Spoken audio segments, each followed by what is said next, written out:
Viru malev korraldab järjepanu 2 riigikaitselaagrit. Esimene laager on alanud. Kuidas siiamaani on läinud? Laager läheb seni hästi, õpilased on ilusti formeeritud, kõik said oma varustuse kätte. Praeguseks hetkeks juba õppepunktid käivad. Mida laagris noortele õpetatakse?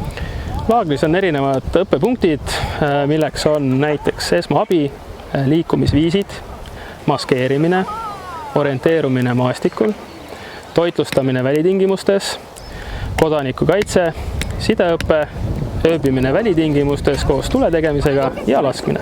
Sul on riigikaitseõpetus juba läbitud ja tulid vabatahtlikult riigikaitselaagrisse. Miks?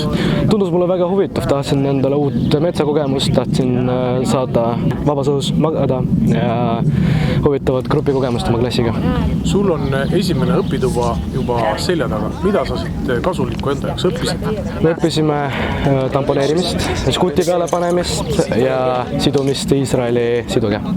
Te olete vabatahtlik olnud riigikaitselaagris mitu aastat? Mul on juba 3. aasta ja tulen alati hea meelega siia tagasi, sest jube mõnus on anda noortele täpselt seda, mida ma olen ise õppinud.